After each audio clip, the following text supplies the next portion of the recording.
People need to check out Fixin' to Thrill by Dragonette. It rocks. You rule. This is the Blairing Out with Eric Blair show, and today I'm pleased to have Martina, lead vocalist of Dragonette. Tell me about the evolution from Galore to Fixin' to Thrill. Everything's a bit unconscious that we do. It's not, so it's hard to put my finger on what's different. And I think we had a slightly clearer picture of who we are as Dragonette. Whereas the first album, we wrote a song and then got a record deal, and all of a sudden you was like, hey, be a band and try to be awesome too, okay? And it's like, okay, here you go. Here's our songs. And just kind of, I think the process of writing the first album and touring it sort of solidified some things that weren't solidified. I mean, they after the fact solidified some things that were a bit more ambiguous before. And I guess going into Fixin' to Thrill was just kind of more clear image, I think, for us. So who was Martina as a young girl? And at what point did you know, like, hey, I got this voice, I can use this? Well, apparently I was always singing, like since I could make noise. But I guess when I was like 12, I started becoming obsessed with singing all the time. And like, you know, whenever, like in the shower, pretending I'm Sinead O'Connor or something, I don't know. But I think it was, from about 12 onwards, it was a pretty clear thing for me. Growing up, I was just a folkster, folk music, and I think I learned lyrically the directions I go and the way that I form songs. I think that comes a lot from listening to folk music and country music and old jazz songs, and you know, like, and Ani DeFranco was like a huge, when I was like 14 years old, it was really a big deal for me, and I think that kind of made this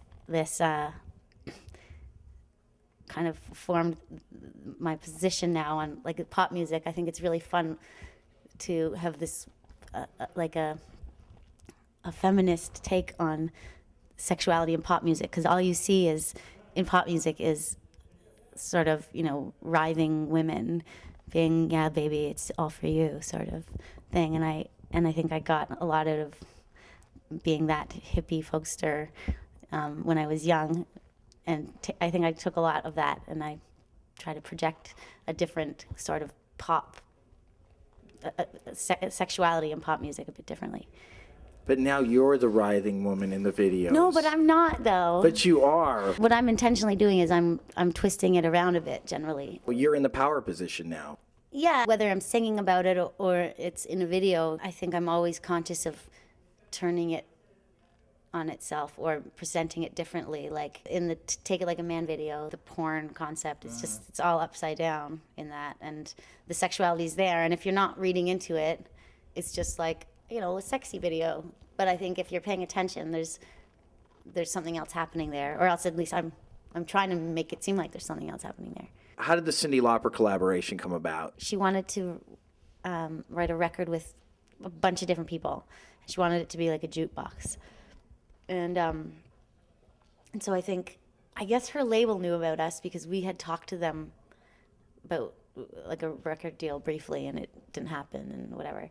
But they were aware of us, and so when they were suggesting a bunch of people, they suggested us. And she worked with a ton of people, Basement Jaxx and Clear Up. I was really nervous, and I tried to convince Dan that we shouldn't do it on the morning of. I was like, no, we don't need to do that. What if she hates it? What if we're like, we don't do anything good? What if we're both disappointed in each other? Because I love her. She's an idol of mine. But we worked really well together, and it was really quick. There's this dual sexuality going on. So how would you define your sexuality? I'm married to Dan, Mm-hmm. and I am straight. But I do find myself checking out girls more than guys. I think they're just more interesting to look at. Do you think it's because you see things in them that you want in yourself? No, I just think women are beautiful, and I think they do interesting things with their clothing and their makeup and their hair. And I don't know. That's in a van full of 7 guys, I'm always like, well, guys, check out that chick. It's just what I am, what I do. But I'm I mean, I don't think anybody's 100% one way or another. How would you describe your fashion sense? This is a hard question because I feel like I just put on random shit and make it work. I don't know, but I like kind of the ambiguousness in fashion, and I think there's nothing more boring than like a girl dressing up like a sexy, exposing everything. I like to leave a lot to the imagination, and I like to play with masculinity and femininity in one look. Makeup must-haves. I do buy MAC products. I don't know why. I think it's like, in my mind, I think I'm supposed to. Like, the packaging is slick. It looks good. But I'm pretty much a tomboy that doesn't really think about it. When you go on stage, you want to get a certain look, you might, lend yourself to certain kinds of makeup, No, well, actually, on this last album, I think it's all been really toned down more than I think. Like, in the Fix Into Thrill video, I had the big eyebrows, but... which was fun. That was just duct tape, or not duct tape, gaffer tape or whatever. But yeah, I think I actually don't love when there's like too much going on there. Like especially when I'm watching a show and it's like there's too much effort happening. I mean, if it's like Beyonce or Madonna, but even they're not going to go on with like big lightning bolts on the side of their faces. I don't like that, Lady Gaga. No.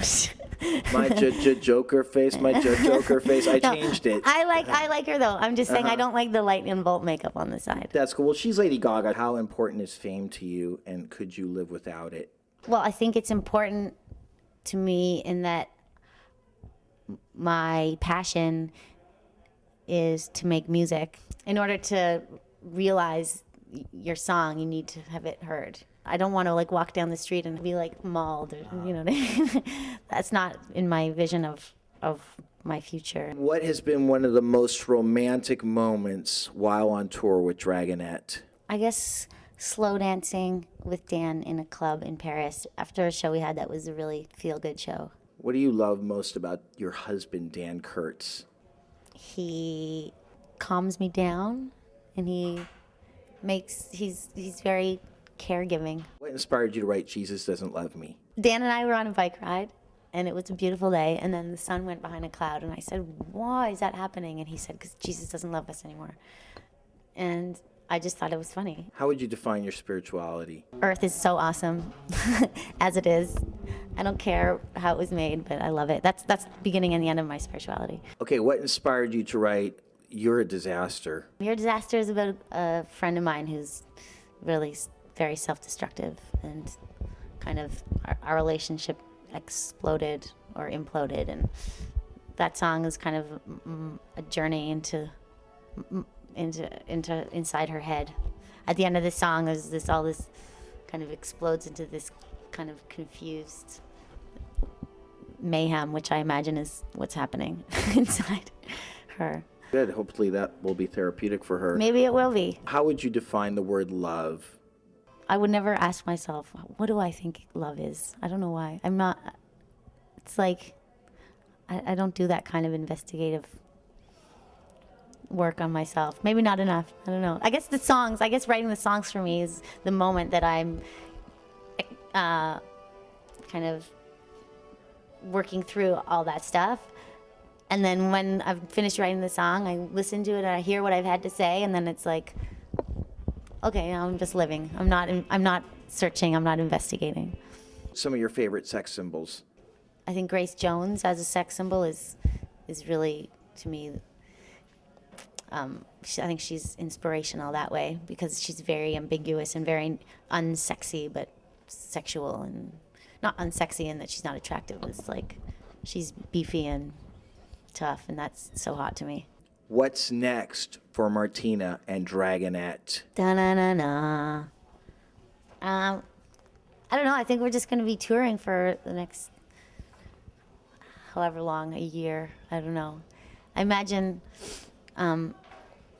these songs are still feeling so fresh and new to us, but I imagine we'll want to start exploring what happens next musically, and seeing what comes out of us if we try and write a song now. Blaring Out with Eric Blair show with Martina of Dragonette, signing off. The Blaring Out Show.